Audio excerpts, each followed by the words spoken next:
Hello, everyone. Thank you all so much for joining us here at the Draw Me Like One of Your Graphic Novels panel here at the Everywhere Book Fest. It's been an awesome day so far, and I'm so glad that we can gather, even if it's virtually. So my name is Gene Yang. I am a cartoonist. I write and draw comic books and graphic novels. Today, I am joined by two brilliant graphic novelists, Lisa Brown and Ngozi Ukazu, both of them who have books coming out this season. So we're going to talk about that. We're also going to talk about the life of a cartoonist during this strange time. So Lisa and Ngozi, do you want to say hi to make sure your mics are working? Hi. Hi. Yeah, I'm so excited to be here. Thank you. Okay, so this is the first thing I want to do is I want to give each of you a chance to talk about your brand new book. And I'm going to start with Lisa because she has two. And Lisa, while you do this, I will replace my face with images from your book. So let's see if this works. Okay, here we go.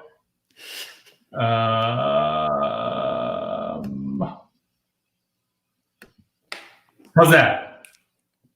I do not see it. Oh, I see it. You see it? Okay, awesome. Yeah. Awesome. Okay, so go ahead, Lisa. Tell us about. You have two books coming out this season. Tell us about both of them. I do.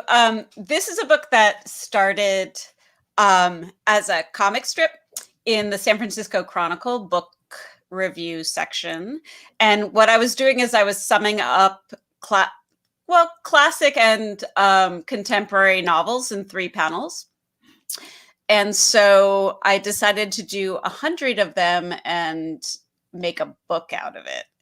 I had about 70, but there weren't all ones I wanted in the book. So so while you're in quarantine, you can pretend to read all the classics and instead just read comics, which are better. No, not necessarily, but yeah, they are. They're better. So that's what it is. And then my graphic novel. This is the first full-length graphic novel I've ever done. I usually do picture books, and so this is out by First Second, and I'm really excited. That's some of the interiors. So it's about conjoined twins at a circus sideshow or a carnival sideshow, and one of them dies and haunts the other one.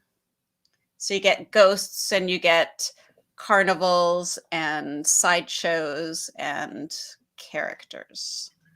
I read this and I found it both very beautiful and also very creepy. Was that kind of what you were going for? That's always what I'm going for.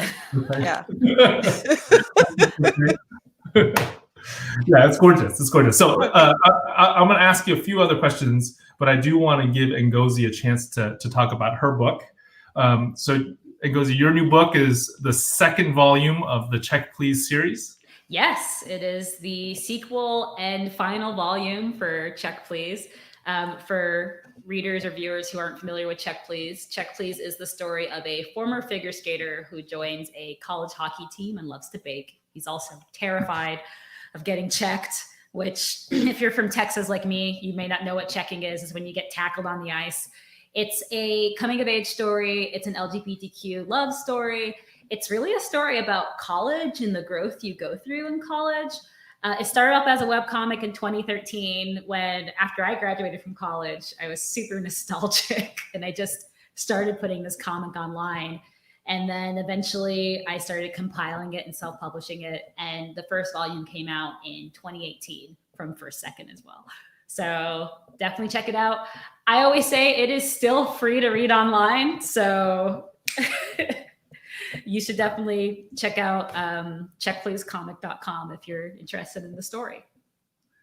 But there is something awesome about holding it in your hands, right? It's a really experience. Yes, if you want to get the book, by all means, it's fun. It's a fun page turner. Yeah, that might be the middle-aged part of me coming out, but I do prefer reading in paper. And here's a graphic illustration of what an actual check looks like. This is I should say this is a super illegal check, but it still is a check. It still is contact. All right, awesome. So I'm gonna try to bring my face back. Let's see if this works. It works. Hi, Gene. Did it work? Okay, great. All right. Well, thank you. Thank you so much for sharing about your books. It does seem like even though both of these books are, I'm going to focus on Phantom Twin for you. Is that cool? Yeah, totally. So both of these graphic novels, they feel like they're really personal, even though they're fictional. So did you draw from your own life in order to tell these stories? You're me? Either of you, yeah. I'll follow you next time. No. Okay. I mean, what I did draw from is historical documentation. Okay. None of the characters in my novel are real, but they're based on real performers, sort of compilations of real performance, because I became completely in love and obsessed with these performers. I mean, they lived on the fringes of society, and that really interested me. And it was really interesting to elevate them because they're gorgeous and talented, and people don't usually think of the freak show as something that has people in it with emotion and talent and their own selves. Empowerment. Okay.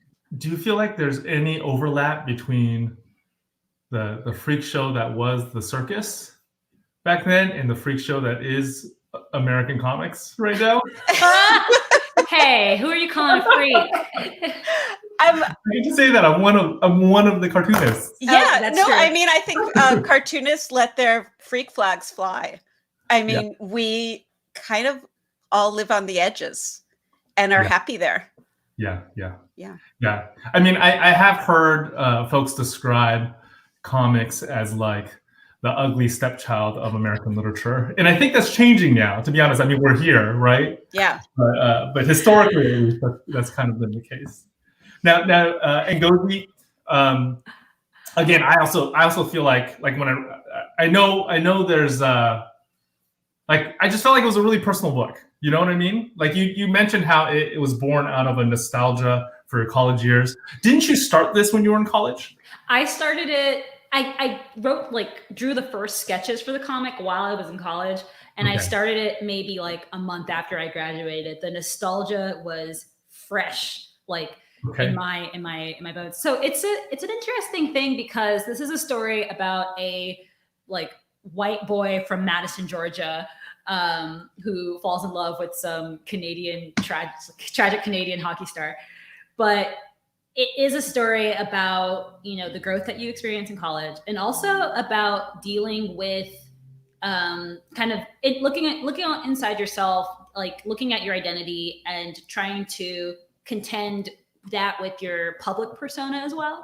So it like the most powerful scenes, I had to kind of dig in deep and touch nerves that were directly related to me, which is really hard to do. It's really scary. I don't like it because that's vulnerability, but I think that is because I posted as a webcomic, I do get to see all the feedback. Those were the comics where people were like, hashtag I'm crying. So maybe those, maybe like writing from my life actually helped in the end. So you were posting this a page at a time, right? Yeah, I was posting a chapter every once in a while. You know how a really good webcomic has a regular update schedule? I never had one. I just kind of threw up a chapter when I was done. Also, I'm going to start drawing and sketching while we're talking. So, yes, which that's I'm great. sure, I forgot to mention that we do have homework assignments that we're supposed to work on while we are working on this panel, while we're talking as part of this panel. We're each supposed to draw another panelist. So if it looks like we're not paying attention, we actually are. We're just working on our homework assignments as well. What? I'm just kidding. Okay, so for Ngozi, it was definitely rooted in her recent past, right? It was rooted in nostalgia for her recent past. I do want to talk about your pasts a little bit. When did you know that you were gonna tell stories by drawing? Did you have a moment, Lisa, when that happened for you? I always wanted to. I dug up this old like assignment from elementary school where it says, imagine where you are when you're 30 years old. So like when you're like ancient. Yeah. And I drew a picture of myself like sitting at a desk and drawing and like papers all over the place. And I said, I want to draw picture books. Wow. And it took me a while to get there. But I got there. And what were the detours? The detours, English and history and philosophy degrees in college. And I thought that I would be a college professor in something like that. Although I remember having a meeting with one of my professors because on my evaluation at the end of the semester, he said, most of his critique of me was like of my drawings in class along the margins of my notebook. And I went to apologize to him and he said, no, that's what you should be doing. Oh, okay. Yeah. So did you do that as well, Ngozi? Draw? Because I know I did. I filled the margins of all of my notes with doodles. I feel like I was always drawing and I was always like interacting with the page, When I was when I was in the 5th grade, I was like drawing little joke book comics. I remember one of my first self-published works was the Corny Book of Corn, which was a joke book that was on like college wallpaper. Yeah, it was like, so I was always like drawing and creating little books. But my detour was thinking that I'd go into science. So I don't know, kid of immigrants. You could be a pharmacist, a lawyer, a doctor, an engineer. So I really, really thought that was what I wanted to do. And then even the entire time though I was drawing, I was the cartoonist for my school newspaper and I was a cartoonist on my college's humor magazine. And then sophomore year of college, I had my huge revelation moment where I realized I didn't want to major in computer science. And my dean was like, why don't you do art? And I was like, that's not a real career, Dean Farley. But he was correct. And then from there, I kind of course corrected. So I've always loved telling stories, particularly like sitcom-y stories. And I find that comics is the perfect way to get a story out there. So I can see that. I can see some of that sitcom influence in Check Please. Although I have to say, I don't think it's not purely a sitcom. Right? I've been realizing it's a little like Scrubs, like the hit show. Yeah, I can see that. It kind of is humor, but then there is the, very special episode of Family Matters moments that happen. It's a dramedy. Yeah, it's a dramedy. That's great. It's like Scrubs, but it's better because it's comics. Yeah. It's better because it's comics. Comics are better than everything. Yeah. Okay, so Lisa, do you feel like were there certain moments in your life that you felt were pivotal in leading up to this specific project, like leading up to Phantom Twin? I don't think it's been brewing for a really long time. My love of the sideshow is forever. I did a ton of research. One thing is that I have circus folk in my background, sort of, in that my grandfather's cousin was a carousel carver. So he carved the wooden horses for Coney Island carousels. That's amazing. Wait, have you gone to see one and like touch it? I haven't been able to touch it because it's been in a museum. Okay. There's one in Florida that you can ride, and I've never gotten there. Okay. But I really have always loved sort of the iconography of the circus and the carnival and a sideshow. I think it's very visual. And I've always loved history and sort of delving into primary resources. Can I even jump in and ask why you think that is? Is it like the intricacy? Is it the like mixture of like kind of high, really beautiful art with low like entertainment? Or Yeah, you put that really well. Oh, okay. I mean, the high and low art, and I feel like that's comics. That's illustration. When I did fine art in school, I was always getting like, that's an illustration. That's not fine art. And I'm like, what? It is fine art. I mean, it doesn't matter. It's art, and it's better in a way than something in a museum. Like, I teach picture books at the California College of the Arts, and I tell my students, a picture book is fine art for everyone. Like, a child might not ever get a chance to go to a museum, but they will get a chance, pretty much, hopefully every child will get a chance to hold a book in their hand and interact with an art form. Yeah, that's great. That's great. And I mean, that goes for comics as well, right? Comics can be fine arts for everyone. Well, yeah, I mean, it's exactly comics. Yeah. Yeah, in a big way. That's great. Okay, so Ngozi, being the fine artist that you are, because you're making comics, what can you tell me a little bit about what your current life is like in our, strange situation? Are you able to actually make art?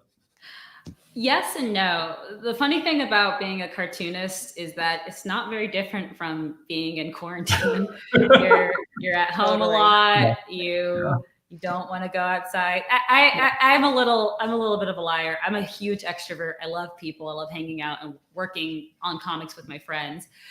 But I've been able to make art, but I've been able to make art for myself. Like, a lot of fan art. I've been kind of just exploring new things, making art that I know one day will receive a critical lens is a little hard, but I just got to do it. It's interesting. So yes, I've been able to make some things, but things that other people won't see. Can I ask fan art for what? You don't have to say. No, I will. I have no shame. There's a TV show from the 90s, which is based off a very popular book series by P.G. Wodehouse called Jeeves and Wooster. I was a huge fan of it in 2007 for some reason, because of House MD. And I've kind of returned, one might say regressed, back into that. And so it's been really fun coming up with character designs and drawing a bunch of wacky stuff. Okay. So it sounds like you haven't had any trouble with making stuff during this time. I think the stuff that hits closer to home, it's been harder because everyone wants to be comfortable and happy right now. So going to the darker moments has been a little hard to dredge that stuff up. Okay. I see. And hence the fan art. Fan art is a super happy kind of art. Fan art, right. If anybody's listening and they don't think fan art is legitimate, all we do is fan art. I mean, I think half of Lion King is just one huge fan comic for Hamlet. So fan movie. Yeah, that's right. And Kimbo the White Lion, but we don't have to go there. Yeah. Ooh. Yeah. How about you, Lisa? What's creative life been like for you? I probably shouldn't say this because one of my editors said he would be watching, but I'm supposed to be working on a new picture book, and it's about the hospital. And that seems a little too close to home right now. Speaking of like trying to get sort of out of the moment and do something that's sort of happy.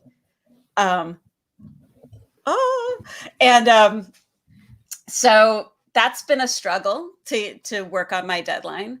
I've been doing a lot of like hanging out online and like drawing online and drawing for people and for organizations that I really care about. So I've been drawing things and putting them up online, and shout out to 826 Valencia, which is the tutoring center that I'm involved with. They're doing awesome things. So I'm just trying to like be there, be online. That's been inspiring to see, all these organizations stepping up and supporting the arts during this time. I know a lot of comic book folks did Creators for Comics recently, which was this Twitter-based auction that raised a bunch of money to make sure that independent bookstores and comic book shops stay open. It's been that part. I feel like that's the silver lining to what we're going through right now. Do either of you have any sort of tips for folks who might be having trouble getting into the creative space right now? I would say treat yourself with some kindness. This is really difficult times. I remember at the beginning of all of this, everyone said, "Oh, during the Black Plague, that's when Shakespeare wrote Othello." And I'm like, yeah well, we're not Shakespeare. Just be chill, give yourself kindness, and don't expect everything you make to be a masterpiece. And maybe that's a lie. Maybe he didn't write it. Yeah. Yeah, we have no idea. That was so long ago.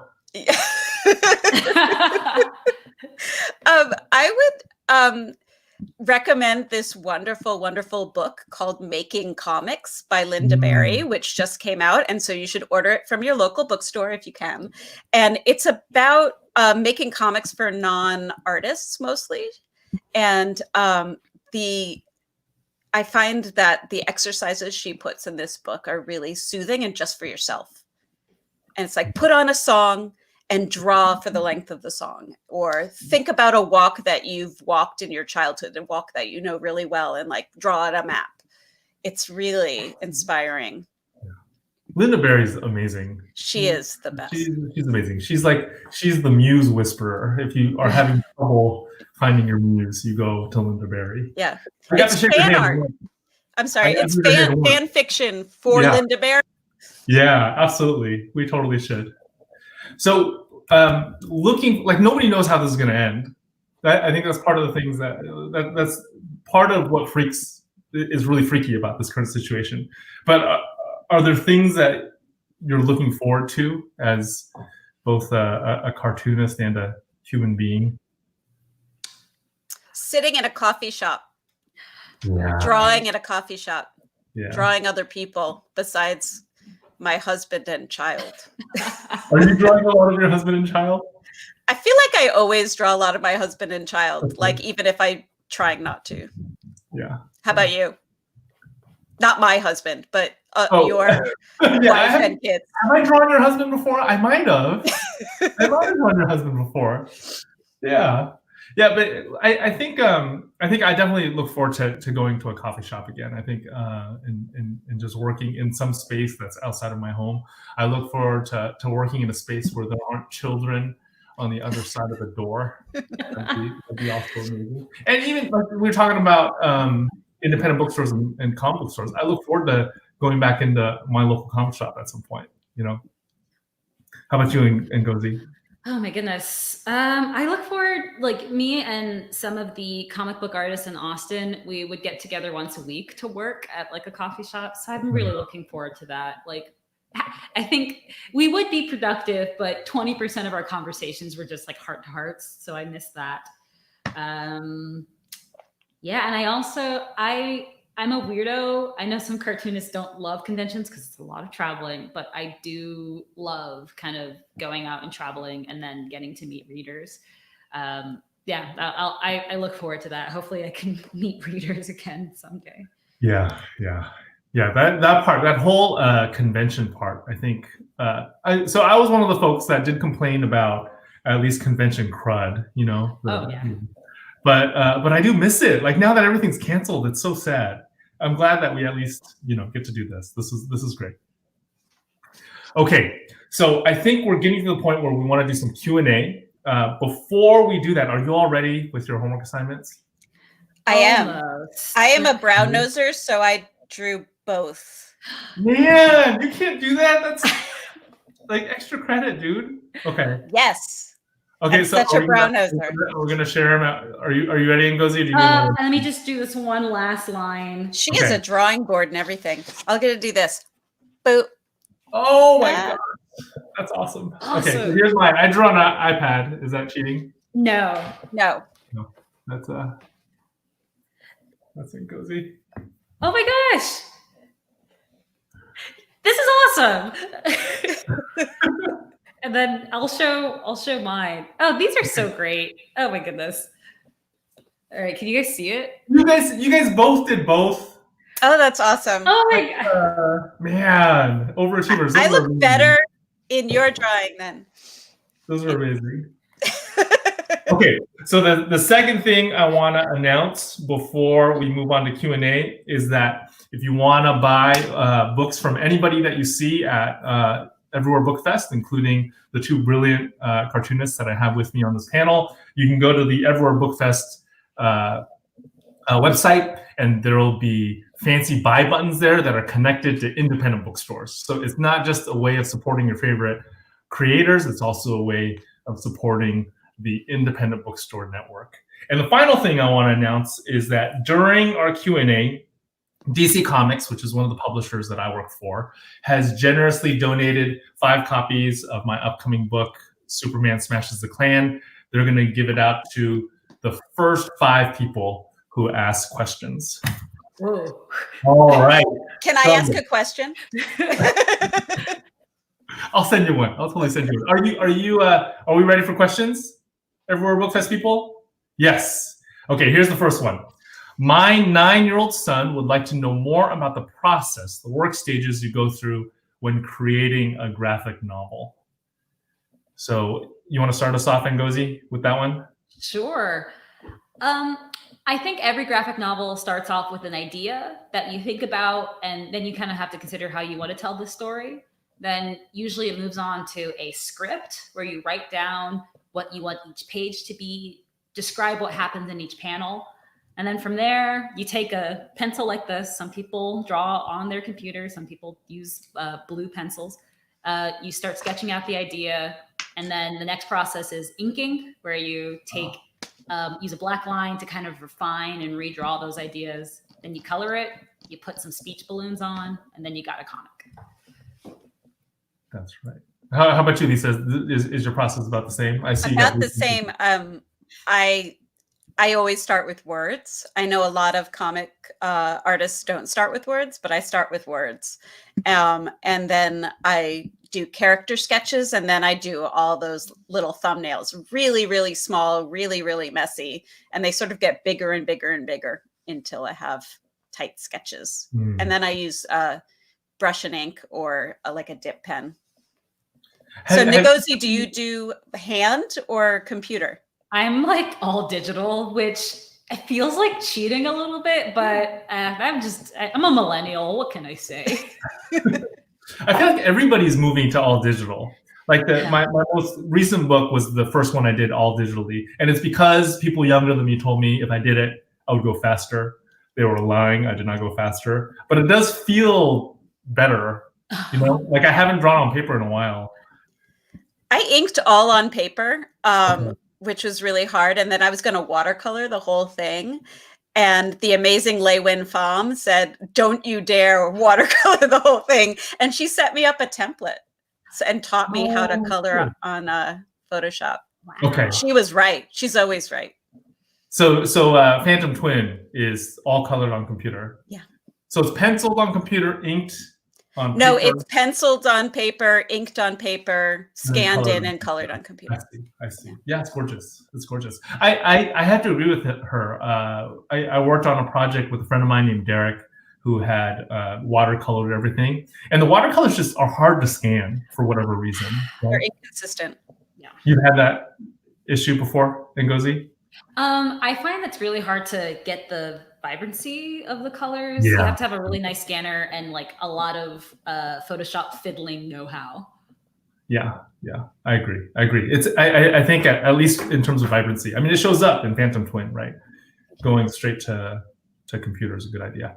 Thank you, Win. All right, next question. The next question is, what is one book that every teacher and or student should read? So Lisa mentioned Making Comics, which came out recently from Linda Berry. You all have any others? Oh my gosh. Well, it depends on the, like, is it books about comics or is it just? Yeah, I'm going to say books about comics. The question just is book, but let's keep it comic centric. Then I would say, I think everybody should draw. I feel like drawing literacy is something that we need to bring back into our schools. Yeah. So one of the first books that I really enjoyed was Drawing Action Characters by Ben Caldwell. It's one of those like kind of floppy, kind of thin tutorial books. And I really think it's a fun way to learn how to draw characters in dynamic positions. I like Ivan Brunetti's comics class, which is sort of his comics class in a book.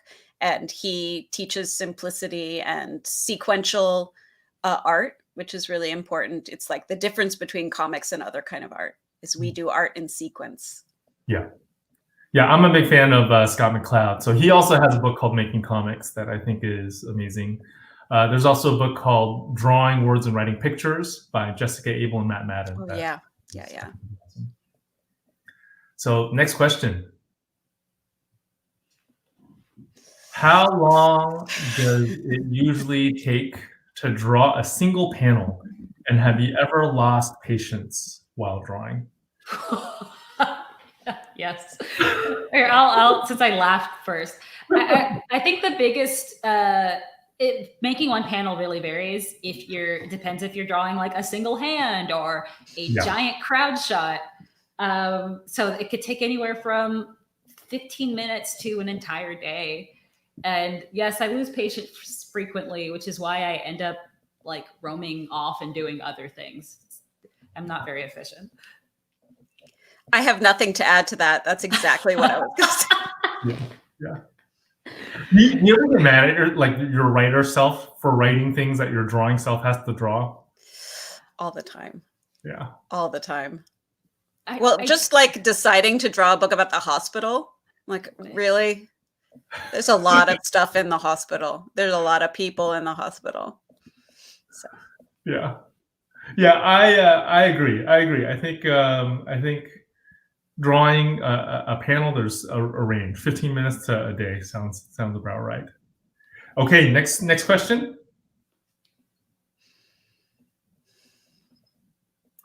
Can you discuss a scene or emotion or a particular part of a story that you found especially challenging to convey graphically?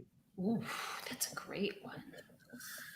I have one that I want to ask Lisa about, like the death scene. Am I spoiling something? No, because it's called Phantom Twin. Yeah. So, how'd you do that death scene? I thought it was brilliant and effective. Oh. Do you have multiple versions of that, or? No, not really. I mean, that was one of the first things I drew. It's one of the first things in the book. It was less about the death and more about loss. And it's about all of a sudden being alone where you've never been alone in your life, ever. So that was it. It was more like somebody just disappears. And the disappearing, I think, is especially effective, maybe because it's comics. Going back to the comics is awesome theme of our discussion. Well, like it's something that I don't know if it would be as effective if it was a novel. The pictures really help. Yeah, I think you're right. And Ngozi, how about you? So for your work, I think something that seems really hard to me is your ability to switch back and forth between humorous and like heavy. Yeah, I think for me, I'm very comfortable in humor. It's not a very vulnerable space. It's a very broad space, so I can exaggerate. Doing the heavy moments, that's when I have to slow down and really stop and think. And it takes a lot of revision. It takes a lot of, I actually start off with the word too. I start off like writing dialogue and writing how a character should look and crossing it out and writing it again. So I've, when it comes to inking an expression, sometimes it's just like the flicker of an eyebrow that could really, indicate fear or anger. And so I've like, if any of my readers have been to a live stream, I just rely so much on Control Z because I'm always like, nope, that's not it. Nope, that's not it. That's not it. Until you get kind of close. It's never exactly what you want. Yeah. Do you think you use Control Z most with facial expressions? Oh, yeah. Oh, and I mean, honestly, it's just anytime I'm making like one swooping stroke, I have to do it again and again. But yeah, drawing eyes, yeah. Lots of Control Z. I have a nerdy like a 16-year-old who also draws, but he swears he's never going to do comics because he says my job seems too tedious. He just gave me a tip about drawing eyes that I found so helpful. Okay. But I've never told him to his face that it's helpful because I don't want him to get, you know. Anyways, but he says that if you draw a domino mask before you draw the eyes, it helps with the placement of the eyes. Clever. Domino mask, you know? Yeah, you post about your son's work on Instagram, so I've seen it. He's fantastic. Oh, I don't care about hyping him up. You might not. I'll hype him up. Okay, so next question. The next question isn't coming up yet, but before that, I did get a request for us to hold our drawings up again. Okay. So I apologize that I only did. Make sure you can see it. I only did one. Like we were only assigned one. I like how you have to. The other two folks. The other two folks did. Putting mine down. Oh, that's a good question. Okay. So here's the next one. How did you develop your drawing styles? Oh, I can go off on this question. I feel like there's two reasons this question is asked.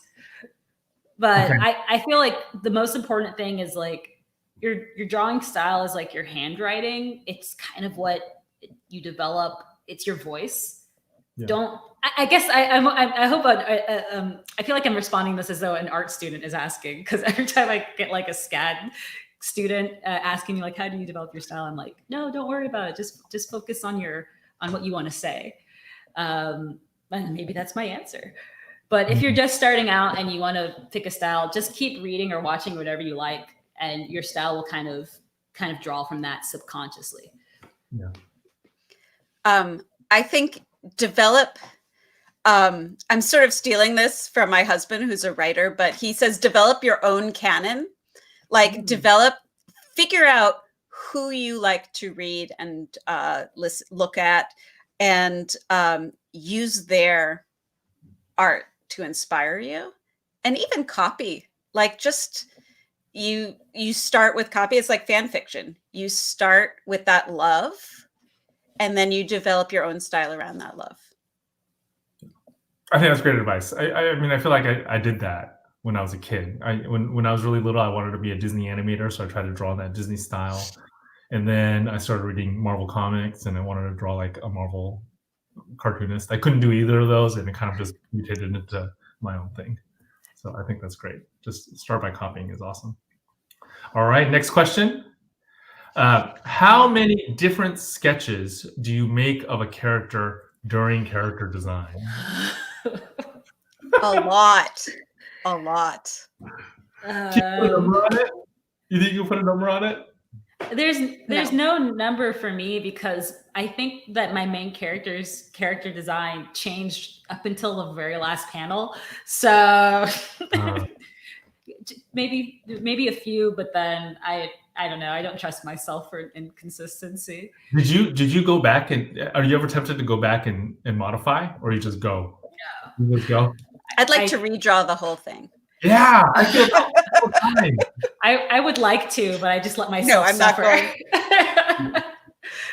I draw maps, so I have a tattooed lady in my book, and I'm learning what not to do. And one thing not to do is to draw conjoined twins anymore, because it's so hard to figure out who's on what side.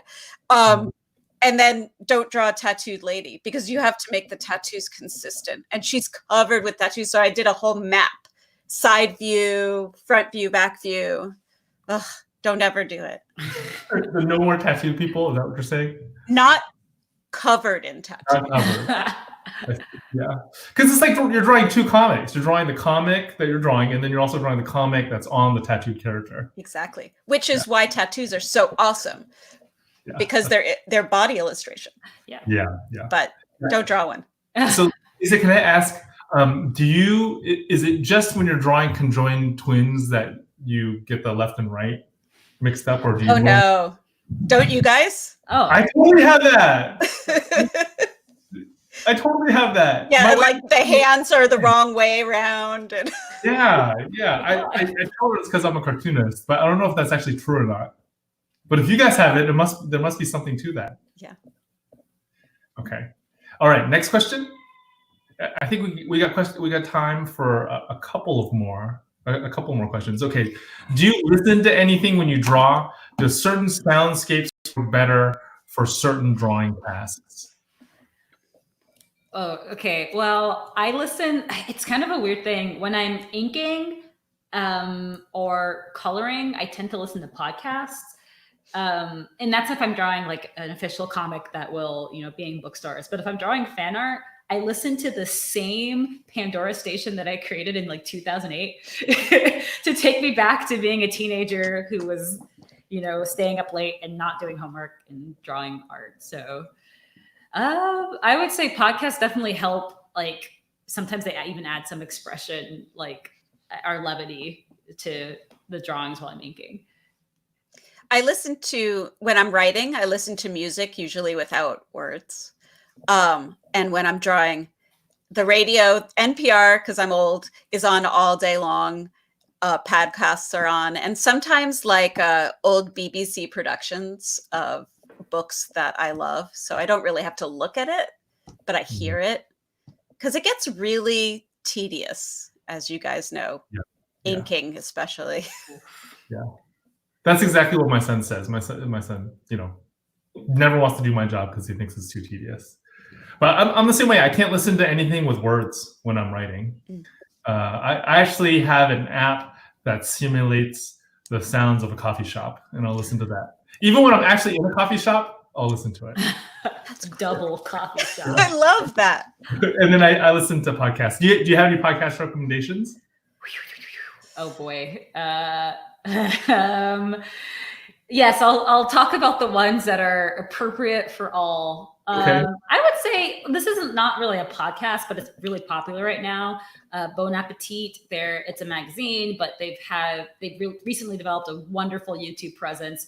At this point in time, I think when I was finishing up Check Please Sticks and Scones, I watched one of their series like 5 or 6 times, like over and over and over. They make a perfect pizza, like a bunch of chefs come in together to make a perfect pizza. I can almost quote every moment of that series. So do you have something food related coming in your own work? Nope. It's just really Check Please is kind of food related though, right? Check Please is food related. This series is very much just like The Office, but they happen to make food for a magazine. Okay.